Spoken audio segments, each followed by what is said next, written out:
ए के सिंह और आज आप सभी बीए एलएलबी स्टूडेंट्स के लिए बीए एलएलबी फर्स्ट सेमेस्टर के स्टूडेंट्स आप सभी को पता है कि आप सभी की डेट शीट आ चुकी है। तो कहीं ना कहीं आपके एग्ज़ाम 13 तारीख से शुरू हो रहे हैं। 13 तारीख को इंग्लिश का पेपर है, यानी कि एक एक दिन का गैप है। 13, 15, 17, 19 और 21 ये आपके एग्ज़ाम की डेट शीट दी गई है। उसी को ध्यान में रखते हुए सभी स्टूडेंट के लिए जो बीए एलएलबी कर रहे हैं उनका हम प्रीवियस ईयर के सॉल्यूशन जो कहीं ना कहीं आपको देखने के लिए मिले थे, जो आप ले भी सकते हैं हमारी कहीं ना कहीं लिंक डिस्क्रिप्शन में दिया गया, मात्र 100 रुपये में 4 साल के। नहीं तो हम जैसे दिसंबर 2024 का पेपर है, इसका ए सेक्शन के 5 क्वेश्चन आपको देखने के लिए मिलते हैं। वो पाँचों के पाँचों एक दिन में आपको कराएंगे, अलग अलग वीडियो में आपको देखने के लिए मिल जाएगी, जिससे आपको सारे क्वेश्चनों के कॉन्सेप्ट, सारे क्वेश्चन में क्या क्या पूछा गया है वो सब चीज़ें पता चल जाए। तो समय व्यर्थ न करते हुए चलिए शुरू करते हैं, यानी कि सोशियोलॉजी शुरू करेंगे। सोशियोलॉजी का पहला कहीं ना कहीं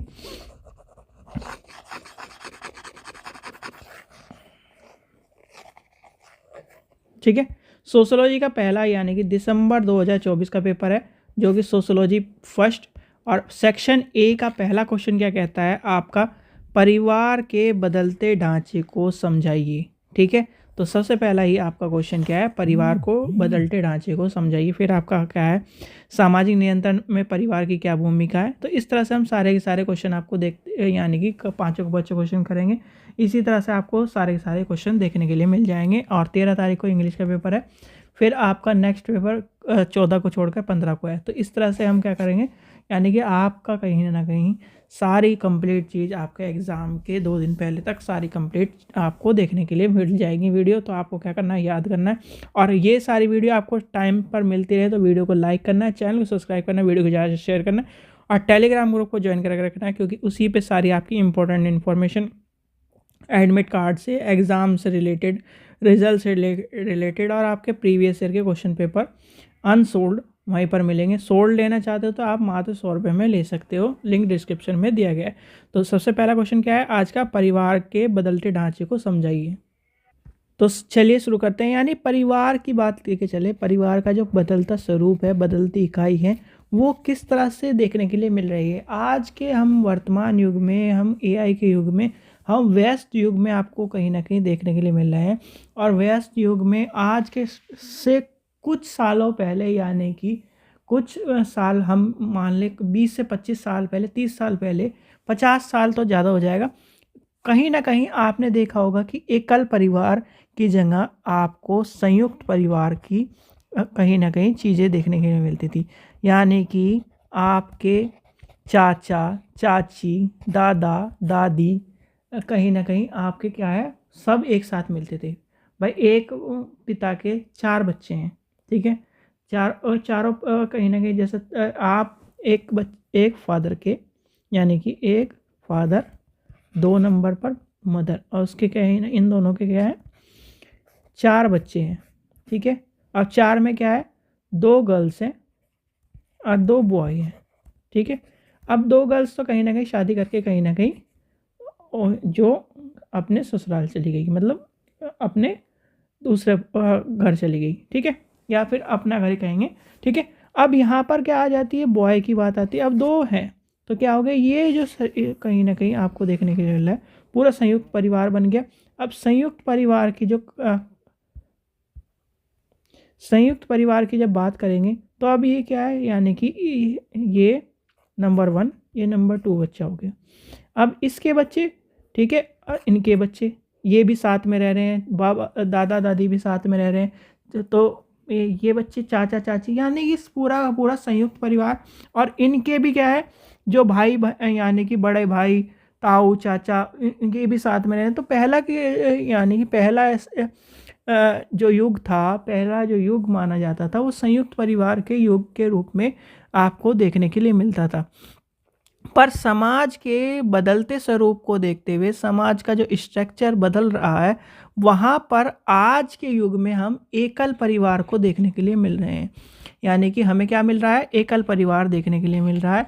और एकल परिवार का देखने का सबसे बड़ा कारण ये है सबसे बड़ा कारण ये है कि लोग अपने व्यस्त जीवन को देख रहे हैं, व्यस्त जीवन में जकड़ते जा रहे हैं। ठीक है, आज क्या है कि गाँव में या फिर कहीं भी आप हो, संयुक्त परिवार में हो।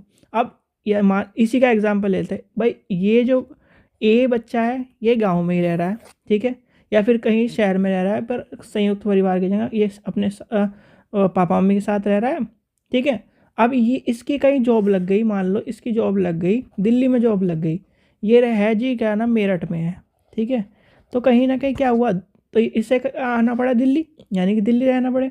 अब ये करेगा, एक या तो फ्लैट ले लेगा या कहीं ना कहीं जगह लेकर रहने लगेगा, तो वो क्या होगा, संयुक्त परिवार में रह गया, जिसमें क्या होगा, हस्बैंड वाइफ और बच्चे।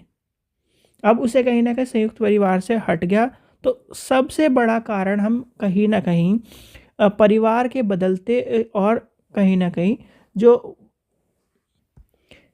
कहीं परिवार के जो बदलते ढांचे को हम कहीं ना कहीं क्या कहेंगे, हम जिम्मेदारिता को, यानी कि जिम्मेदारी बढ़ने का, समय का परिवर्तन की मांग और व्यस्त जीवन आपका हो जाएगा। फिर आपका नौकरी के लिए यानी कि आर्थिक स्थिति के लिए संयुक्त परिवार से कहीं ना कहीं अलगाव हो रहा है।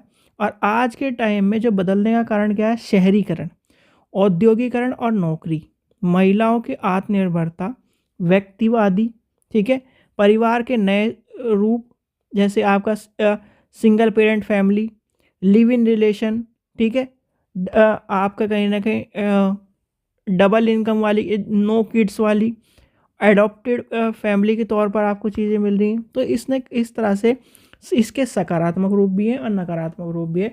तो सबसे पहले आपको जब क्वेश्चन लिखोगे तो आपको पहले बताना है इसमें परिवार से आप क्या समझते हैं। ठीक है, परिवार से क्या समझते हैं ये आपको बताना है। फिर परिवार के आपको दोनों रूप बता देने हैं। परिवार के दो रूप हैं, जैसे कि आपका संयुक्त परिवार, दो तरह के परिवार होते हैं, या एकल परिवार।